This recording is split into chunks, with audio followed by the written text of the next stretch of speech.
दत्तवाड ग्रामसभेचा इचलकरंजी पाणीपुरवठा योजनेला तीव्र विरोध। कृष्णा दूधगंगा नदी संगमातून इचलकरंजी शहराला प्रस्तावित राधाकृष्ण पाणीपुरवठा योजनेविरोधात दत्तवाड ग्रामपंचायतीच्या विशेष ग्रामसभेत तीव्र नाराजी व्यक्त करण्यात आली। दिनांक 22 जून 2025 रोजी झालेल्या ग्रामसभेत या योजनेला सर्वानुमते विरोधाचा ठराव मंजूर करण्यात आला। ग्रामसभेत मांडण्यात आलेल्या मुद्द्यानुसार राजापूर बंधाऱ्यातील पाणी साठ्यावर दत्तवाड, राजापूर, टाकळी, जुने दानवाड यासह अनेक गावांचे अवलंबित्व आहे। याशिवाय कृष्णा नदीत पंचगंगा नदीचे प्रदूषित पाणी मिसळत असल्याने परिसरातील नागरिकांच्या आरोग्यावर तसेच शेतीवर विपरीत परिणाम होत असल्याची चिंता व्यक्त करण्यात आली।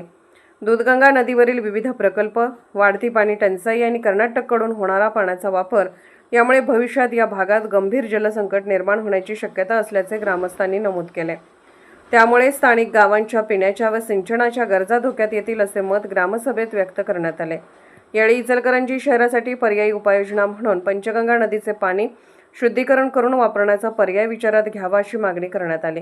ग्रामसभेने प्रस्तावित पाणीपुरवठा योजना तात्काळ रद्द करण्याची मागणी करत वरिष्ठ कार्यालयाकडे पाठवण्याचा निर्णय घेतला। तसेच गरज पडल्यास लोकशाही मार्गाने आंदोलन, मोर्चे व उपोषण करण्याचा इशाराही ग्रामस्थांनी दिला। यावेळी प्रशासक अनिता कडाके, चंद्रकांत कांबळे, उदय पाटील, सुरेश पाटील, लाला मांजरेकर, सूर्यकांत चौगले, तेजस वराळे, रावसाहेब पाटील, ग्रामविकास अधिकारी संतोष चव्हाण यांच्यासह ग्रामस्थ उपस्थित होते। SK news Kurundwad.